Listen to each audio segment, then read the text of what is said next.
ಇನ್ನೇನು ದಾವಣಗೆರೆ ದಕ್ಷಿಣ ವಿಧಾನಸಭಾ ಕ್ಷೇತ್ರದ ಚುನಾವಣೆಗೆ ದಿನಗಣನೆ ಆರಂಭವಾಗಿದೆ. ಯಾವ ರೀತಿಯ ಸಿದ್ಧತೆ ಏನು ಮಾಡ್ಕೊಂಡಿದ್ದೀರಾ ಹೇಗೆ? ನಾನು ಆಕಾಂಕ್ಷಿ ಹೌದು, ಆದರೆ ನಾನು ಒಂದು ರೀತಿಯಲ್ಲಿ ಪಕ್ಷದಿಂದ ನೇರ ಆಕಾಂಕ್ಷಿ ಅಲ್ಲ. ಅಂದರೆ ಕುಟುಂಬ ರಾಜಕಾರಣ ಮುಂದುವರಿಬಾರ್ದು. MP ಎಲೆಕ್ಷನ್ ಕೂಡ ಅದೇ ರೀತಿ ಬಂದ್ರಿ, ಪಾಳೆಗಾರಿಕೆ ಅಂತ್ಯಗೊಳಿಸ್ತೀನಿ ಅಂತ ಬಂದ್ರಿ, ಕಾಂಗ್ರೆಸ್ ಟಿಕೆಟ್ ಕೇಳಿದ್ರಿ, ಸಿಗಲಿಲ್ಲ, ಕೊನೆಗೆ ಪಕ್ಷೇತರವಾಗಿ ನಿಂತ್ರಿ. ಈಗ ಯಾಕೆ ಪಕ್ಷೇತರ ಟ್ರೈ ಮಾಡಬಾರ್ದು ಅಂತ ಭಯ ಇದೆ, ಅಥವಾ ಪಕ್ಷೇತರವಾಗಿ ನಿಂತರೆ ಜನ ಸಪೋರ್ಟ್ ಮಾಡಲ್ಲ ಆ ರೀತಿಯ ಭಯ ಇದೆ ಹೇಗೆ? ನನಗೆ ಆತಂಕ ಇರೋದೇನಪ್ಪ ಅಂತಂದರೆ ಈ ಎಲ್ಲ ಜಗಳಗಳಲ್ಲಿ ಇವರೆಲ್ಲಿ ಗೆದ್ದು ಬಂದುಬಿಡ್ತಾರೆ ಅನ್ನೋದು, ಮತ್ತು ದಾವಣಗೆರೆಯಲ್ಲಿ ಪಾಳೆಗಾರಿಕೆ ಅನ್ನೋದು ಇನ್ನೂ ಆಳವಾಗಿ ಬೇರೂರುತ್ತೆ ಅಂತಂದು. ದಾವಣಗೆರೆ ತುಂಬ ಜನ ವಿನಯ್ ಕುಮಾರ್ ಅಂದರೆ BJP B ಟೀಮ್ ಅಂತೇಳಿ ಅಂತಾರೆ. ಅಲ್ಲೂ ಕೂಡ ಒಡೆದ ಮನೆ ಆಗಿದೆ. GM ಸಿದ್ದೇಶ್ವರ್ ಅವರು ಓಪನ್ ಆಗಿ ಸ್ಟೇಟ್ಮೆಂಟ್ ಕೊಟ್ಟರು, BJP ದಾವಣಗೆರೆಯಲ್ಲಿ ಈಗಲೂ ಕೂಡ ಒಡೆದ ಮನೆ ಅಂತ ಅಂದ್ಬಿಟ್ಟು. ಸೊ ಆ ಒಂದು ನಿಟ್ಟಿನಲ್ಲಿ ಅಬ್ಸರ್ವ್ ಮಾಡ್ತಾ ಇದ್ದೀನಿ. ಜೊತೆಗೆ ಹಳ್ಳಿ ಪ್ರವಾಸ ಮಾಡ್ತಾ ಇದ್ದೀನಿ. ಏನು ದಕ್ಷಿಣ ಕ್ಷೇತ್ರದಲ್ಲಿ ಹಳ್ಳಿಗಳು ಬರ್ತಾ ಇದ್ದಾವೆ, ಅಲ್ಲಿ ಹೋಗಿ ಎಲ್ಲ ಜಾತಿ ಮುಖಂಡರನ್ನ ಭೇಟಿ ಮಾಡಿ ಒಂದು ಸಮಾಲೋಚನೆ ಕೂಡ ಮಾಡ್ತಾ ಇದ್ದೀವಿ. ದಾವಣಗೆರೆ ಅಭಿವೃದ್ಧಿ ಆಗಿಲ್ಲ ಅಂತ. ಕುಟುಂಬ ರಾಜಕಾರಣ ಅಂದರೆ ಸ್ವಾರ್ಥ ಅಂತಂದ್ರೆ ನಾವೇ ಶ್ರೀಮಂತರಾಗಬೇಕು, ಅಧಿಕಾರ ನಮ್ಮ ಹತ್ರ ಇರಬೇಕು. ಕ್ಷೇತ್ರ ಬಡವಾಗ್ತದೆ, ಅಲ್ಲಿ ಕಾಂಕ್ರೀಟ್ ರೋಡ್ ಹಾಕಿ ಅವಾಗ ಒಂದು ಗುದ್ಲಿ ಪೂಜೆ ಮಾಡಿ ಅಭಿವೃದ್ಧಿ ಅಂತಂದು ಪ್ರಾಜೆಕ್ಟ್ ಮಾಡ್ತಾರೆ. ಅದು ನಿಜವಾದ ಅಭಿವೃದ್ಧಿ ಅಲ್ಲ. ಅದು ಹೇಗೆ ಶಾಮನೂರು ಶಿವಶಂಕರಪ್ಪನವರು 3 ದಶಕಗಳ ಕಾಲದಲ್ಲಿ ಶಾಸಕರಾಗಿದ್ದರು, ಯಾಕೆ ಜನ ಗೆಲ್ಸಿದ್ರು? ಮತ್ತು ಅವರಿಗೆ ಜನ ಗೆಲ್ಸಿಲ್ಲ, ಭಯದಿಂದ ಗೆದ್ದಿರೋದು. ಶಾಮನೂರು ಶಿವಶಂಕರಪ್ಪ ಗೆದ್ದರ ಪೂರ್ತಿ ಭಯದಿಂದಾನೆ. ವೋಟ್ ಬ್ಯಾಂಕ್ ಪ್ಲಸ್ ಜನಗಳನ್ನ ಎದುರಿಸಿ BJP ಬಂದ್ಬಿಡ್ತದೆ ಅಧಿಕಾರಕ್ಕೆ. ಪ್ರತಿ ಬಾರಿ ಕುಟುಂಬ ರಾಜಕಾರಣ ಅಂತಿರ್ತೀರಿ. ಈ ಬಾರಿ ಕೂಡ ಆ ಕುಟುಂಬ ರಾಜಕಾರಣ ಕಂಟಿನ್ಯೂ ಆಗೋ ಸಾಧ್ಯತೆ ಬಹಳ ಇದೆ ದಾವಣಗೆರೆಯಲ್ಲಿ.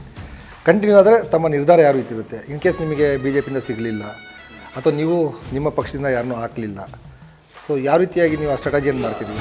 ಕ್ಷೇತ್ರ ನಿಂತರೆ ಈ ಕ್ಷೇತ್ರದಲ್ಲಿ ಇವರಿಗೆ ಅನುಕೂಲ ಆಗುತ್ತೆ ಅಂತ ನನಗೆ ಅನ್ನಿಸ್ತಾ ಇದೆ. ಸೊ ಅದು ಕಾಂಗ್ರೆಸ್ದು ಒಂದು ಗಟ್ಟಿ ವೋಟ್ ಬ್ಲಾಕ್ ಅದು.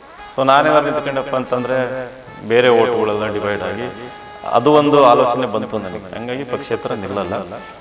ಯೋಚನೆ ಮಾಡ್ತಾ ಇದ್ದೀನಿ, ಈ ಸ್ವಾಭಿಮಾನಿ ಬಳಗದಿಂದ ಮುಸ್ಲಿಂ ಕ್ಯಾಂಡಿಡೇಟ್ ಏನಾದರೂ ಹಾಕ್ಬೋದಾ? ಸೊ ಆ ರೀತಿ ಆಲೋಚನೆ ಇದೆ.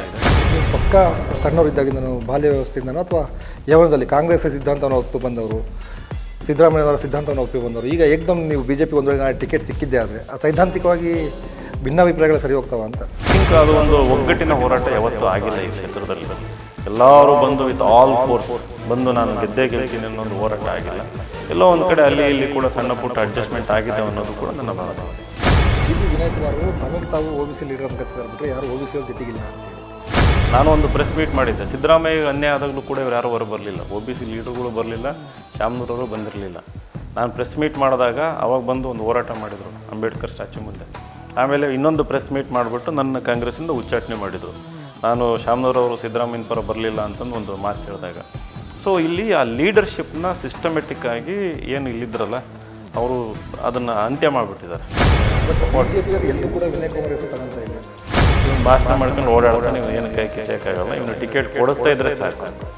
ಹಿತೈಷಿಗಳು ಏನು ಹೇಳ್ತಾರೆ, ಯಾವುದಾದ್ರೂ ಪಕ್ಷದಿಂದ ಬಾ, ಯಾವುದಾದ್ರೂ ಕ್ಷೇತ್ರದಿಂದ ಬಾ, ಪಕ್ಷದ ಟಿಕೆಟ್ ತಗೊಂಬ, 2 ಪಕ್ಷದಲ್ಲಿ ಒಂದು ಟಿಕೆಟ್ ತಗೊಂಬಾರಪ್ಪ, ನೀನು ಅಷ್ಟು ಮಾಡಿದರೆ ಸಾಕು, ನಿನ್ನ ನಾಳೆನೇ ಗೆಲ್ಲಿಸ್ತೀವಿ ಅಂತ ಓದ್ ಕಡೆ ಎಲ್ಲ ಜನ. ನಿಮ್ಮ ಭವಿಷ್ಯ ಗೊತ್ತಿದೆ, ಕಾಂಗ್ರೆಸ್ನಲ್ಲಿ ಯಾವುದೇ ಕಡೆ ಬಿಟ್ಕೊಳ್ಳಲ್ಲ ಅಂತೇಳಿ ತಂತ್ರಗಾರಿಕೆ ಮಾಡಬೇಕಾಗ್ತದೆ. ಆಮೇಲೆ ಈ ಕುಟುಂಬ ರಾಜಕಾರಣ ಅಂತ್ಯ ಮಾಡಬೇಕನ್ನೋದು ಯಾವುದೇ ಒಂದು ಕುಟುಂಬದ ವಿರುದ್ಧ ದ್ವೇಷ ಅಂತ ಏನಿಲ್ಲ. ನಾನು ಅಭಿವೃದ್ಧಿ ಪರ ರಾಜಕಾರಣ, ಅಭಿವೃದ್ಧಿ ಆಗಬೇಕು ಅಂತ ಒಂದು ಸ್ಕೂಲಿಗೆ ಹೋಗಿದ್ದೆ. ಕಾಂಗ್ರೆಸ್ನಲ್ಲಿ ಸಂವಿಧಾನವಿಲ್ಲ, ಸ್ವಾತಂತ್ರ್ಯವಿಲ್ಲ, ಸುಮ್ಮನೆ ಕೈಲಿ ಹಿಡ್ಕೊಂಡು ಓಡಾಡೋದು. ನಿಜವಾದ ಅರ್ಥದಲ್ಲಿ ಸಂವಿಧಾನ ಫಾಲೋ ಮಾಡ್ತಾ ಇದ್ದಾರೆ. ದಕ್ಷಿಣ ದಂಗಲ್ ವೀಕ್ಷಿಸಿ ಇಂದು ಸಂಜೆ 5:05ಕ್ಕೆ ನಿಮ್ಮ ಒನ್ ಕನ್ನಡ ನ್ಯೂಸ್ನಲ್ಲಿ.